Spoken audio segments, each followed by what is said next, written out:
So the way of Tao is a way of stopping the naming. You know, name things good or bad, right or wrong, this or that, same or different.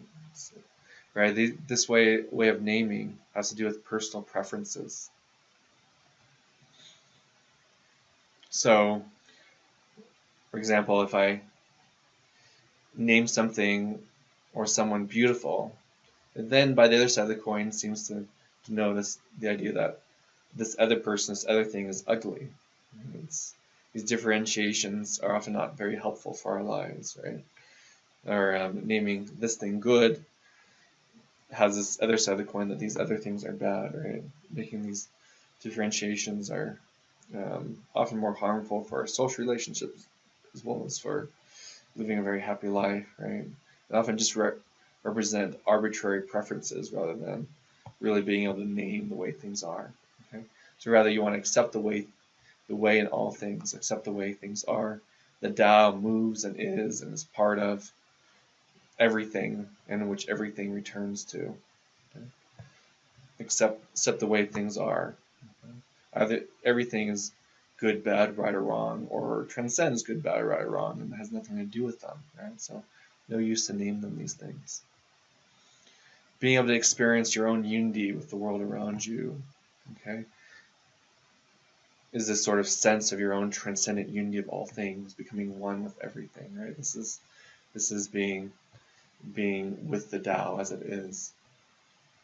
Let yourself do what you may do without pride, glory, or shame, right? Not pursuing fame or glory or social recognition, but just doing what you will do, because that's what comes naturally to you. So we can get a sense, and it seems that George Lucas, who studied many different South Asian, East Asian philosophies, was probably very much inspired by the philosophy of the Daoism, as well as perhaps later Shinto philosophy and samurai philosophy within the Japanese sense. But we seem to get a sense of where we are with the Tao, with the sayings of the great sage, this Lao Tzu, this old master Yoda, right? He says, "Let the force flow through you," and right, have to be open and receptive to let the way things are to flow through you. And when he says, "You will know when you are calm, at peace, passive," right? This Yoda telling us to be very still, be very calm, be very passive, right? We can talk about this sort of Tao for hours, but really the best way to get a sense of it is to perhaps not so much go on a hike. Yes, hiking can help with this, but go out to someplace in nature on a hike, maybe find a nice log or rock, sit on the log or rock and just be still, be calm. Look at the world around you, watch the world around you, watch how the leaves rustle in the wind, watch how the squirrels climb a tree, and watch how the bluebird floats with the wind. These sort of activities, feel the log or the stone rock that you're sitting on. Feel how it feels under your hiney, right? Stop being able to discriminate where your bottom ends and the stone or log begins, right? Rather feel your closeness and your connection to that which you're sitting on, and its connection to the earth beneath you, and the earth's complete unity with itself, and the heavens, and the sky, and the clouds, and their integration and interconnection and interdependence. Lose a sense of yourself. You sit on the bosom of the universe while you're sitting out there in nature. And if you do this, there's a sense within the Taoist tradition. You not only get a sense of the Tao, but you'll be able to release the power and virtue within you. This other part of the Tao Daijing, the Tao the Tao, the power within you, right? There's a sense that all of nature is, and all things are made of this thing called qi. And when we're agitated, when we're angry, when we're anxious, when we're worrying and fretting about things, our bodies really seize up. Our bodies seize up, and in these tensions, stop allowing us to let the power, this chi, this energy in which we're made of, and which wants to flow through us easily and naturally through us to empower us and make us full and make us whole, and make us able to move in the world with success, with wu wei, with effortlessness. Right? And when we're fretting, this is obstructed. Rather, being still, being calm, being at peace, practicing deep breathing along with this lets this chi flow through us and empower us once again. Will you be able to lift things through your mind, or do chokeholds on others? Probably you wouldn't want to do that if you're going one with the Tao anyway. But lift things with your mind, or be able to motivate people to do what they didn't know they wanted to do through telling them they want to do that. Through going at least in the day, I'm not so sure you will, but there's a sense you will have a more at peace, calm, happy, joyous life. Okay, so what are the implications of the Tao in ethics? How we live our lives based on the Tao. First of all, we can get a sense of ecology, right? Environmentalism, nature loving, okay? Love for and reverence for all of life, and trying to live our life in a way that doesn't have a big ecological imprint, right? That's something that doesn't harm or hinder nature, that it uses very little from nature and produces in trash very, very little that's produced in trash, right? Honoring nature, letting life be, letting life take its course, right? You might be a vegetarian based on the Taoist philosophy, or perhaps you might be a carnivore, saying that the natural way of things is for different animals to eat and be eaten, right? And so you don't fret too much about being a carnivore, as this is also the way of things. Letting things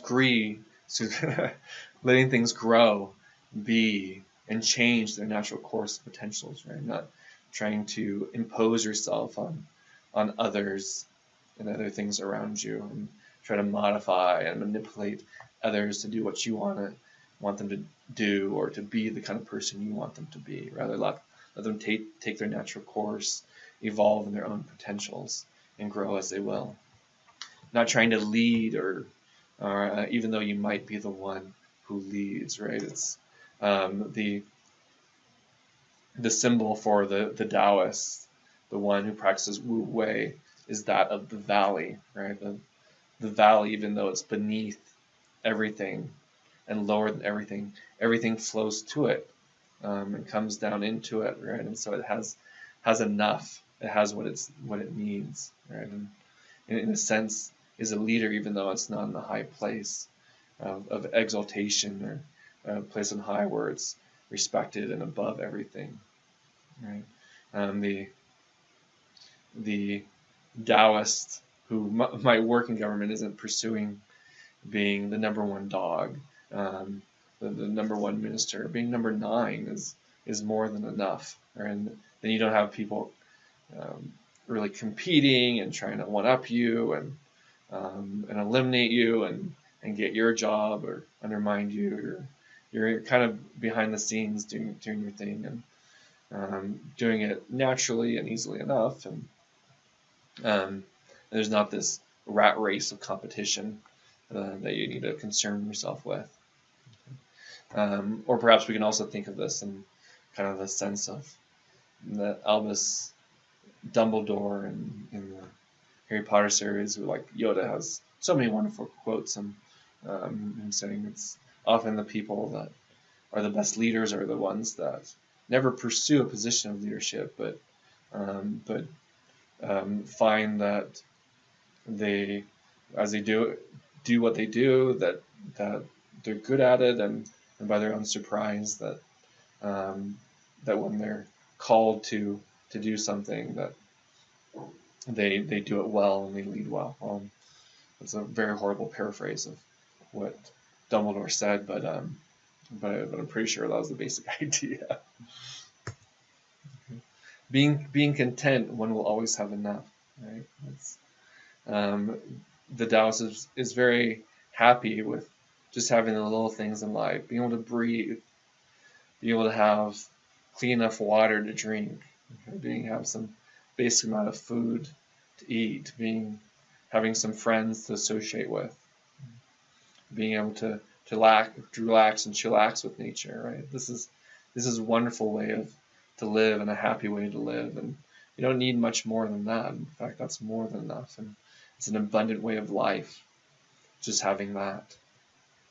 Okay, so a way of frugality and simplicity as well. The symbol here is the Chinese word pu, and this is the way, as we described above, a way of living a very frugal and simple life. Right? The symbol of the Taoist is the uncarved wooden block, right?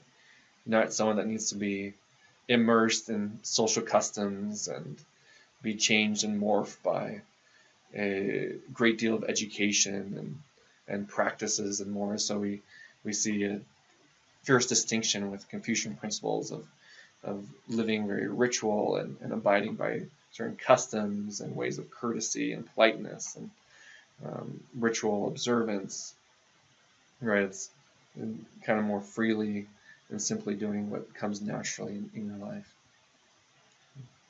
There's also a way of charity that's emphasized, right? But this isn't a charity in which you do give to others because you have a sense of this is the right thing to do, right? Or people will like me because I give to them, or it'll develop our friendship better if I give to them. Rather, you do it just because love springs naturally in your heart, your love for others, and just because that's what is going on within you. That is what you end up doing. That is what you do. So to try to make a concrete example or get a better sense of this, you can think about if you're in the hospital and a friend comes to see you, right? See how you're doing, what's going on, how vast the difference of in that friend, if the friend visits you because they know it's the right thing to do, and to be a good friend is to visit you, and this sort of reason the friend came to see you, versus the more Taoist sense of what it means to be a good friend, and it is not doing that thing because you want to be a good friend. It's doing that thing because you love your friend. You're concerned about your friend who's sick and in the hospital, and you have your loving compassion and kindness for your friend. You visit them, and you're concerned and want to comfort them and be a source of joy for your friend. So this love wells up from the heart. It's the excess of both your heartfulness and your any excess material possessions that you have as well, in this sense of charity, flowing down and to those who might have less or be needing that at that moment. One of the famous symbols of the Taoist way are the symbols of yang and yin, or yin and yang. We usually say in English, we'll read this as yang, and this is yin, and say yin and yang. Yin and yang are a little bit closer to the Chinese pronunciation of it. Now, yin and yang are the ideas that the qi, okay, this energy, this spiritual physical energy in which we're all composed of, and we must let be as well as cultivate to have a life, an effective life, and a joyous life, and a full life, and a life of power. Right? This qi has two sides of it. It has the active, the bright, the assertive side. This This is the side of heaven, the side of spring and summer, the side of warmth. Okay? This is positive charge. It's dry, it's hot, it's associated with fire. It's a way of activity, okay? Going forth, protruding. Right? Yin, on the other hand, is the way of wetness, the way of darkness, the way of the moon. Okay? It's a gentle way. It's a way of being receptive or recessive. It's a way of being nurturing, it's this way of being very calm, being still, being very at peace. Okay? This way of receptivity. Okay? It's damp, it's cool, it's associated with wetness. Okay? It's associated with the feminine. Well, this is associated with the masculine, even while we see both men and women fully have both aspects within them, and both should really try to cultivate a balance between the two forms, a way of activity and stillness, okay? A way of power and calmness, if we are to have a full, happy, balanced life. It's the way of the earth. It's the way of autumn, getting colder. It's the way of winter. So, to live in a way of wu-wei, effortless action. Right? Let's have a balance between this way of activity and this way of stillness and calmness, doing what comes naturally, right? Moving about, but moving about through those openings between the rocks and the water, where we can just go right through, go easily, effortlessly. It's also a way of life in which this isn't about good and evil. There's sometimes yin and yang is interpreted as, oh, there's always some good and the evil and some evil and the good. And that sort of interpretation can apply to some sense, but isn't strictly speaking the way the yin and the yang has traditionally been interpreted. Rather, it's a way of living your life in balance between the active and the stillness, the going forth and the calm and being at peace and rest, right? Not getting agitated, and even when things are difficult or frustrating, right? Seeing the route and the ways through and that passes these obstructions in your way. It's also a way of having enough, eating enough, sleeping when you need to sleep, resting when you need to rest, going forth in activity when that's the way the Tao demands and pushes you to do. Very simple, natural life at one with nature. And the fullness of your energy, your Tao, your day, the De, the day, right? This power, this virtue will become full within you. If you have this even line between the yin and the yang, okay, the Tao will be up. Or a play on words of the stock market that my own professor, Vivian Lee Niatre, she created this out of light tubes. The sign that she has in one of the bedrooms of her home, and very befitting. To be balanced, you have to be in between the active and the still. What is the Taoist approach to governance then? So you can see the Lao Tzu in his Tao Te Ching didn't think that government should interfere much at all in everyday life or be managing and coordinating, organizing the affairs of the land. Rather, he should be like this mythical emperor that supposedly lived 2,000 years BCE. This person called the Yellow Emperor who just did his thing and lived a very natural life and in the palace, and let his people do their thing. It was an example, just kind of living at one with the world, with nature and the world around you, and led by example. Life is simplicity and frugality, and everyone had enough because they were living that life as well. They didn't need to steal or rob from each other. They each had what they needed, living this life of simplicity. No one amassed a lot, and so everyone had enough. There wasn't concentration of wealth in any one person in sort of way. So it's kind of a laissez-faire, or perhaps libertarian sort of philosophy, or Ron Swanson, a favorite character in the Parks and Recreation TV show series, right? This way of hands off, let it be, live simple, way of governance.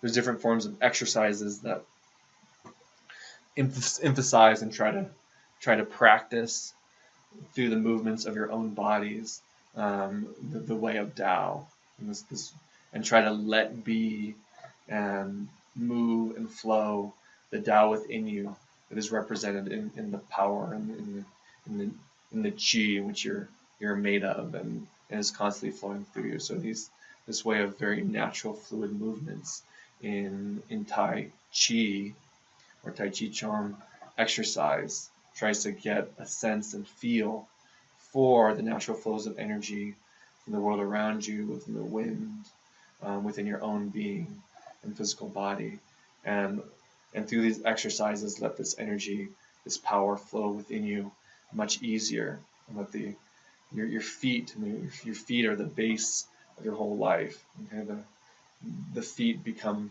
a foundation for your whole body and posture, and the source of power. And this becomes one with your head, and your head with your middle, and your middle with your feet, becoming complete and whole, letting the energy flow naturally and easily. The feminine energies with the masculine energies, and fluid and at ease. So I'll post a Tai Chi Chuan video. Most of us have seen this form of exercise, but I'll post it should need a reminder, or need to see it for your first time.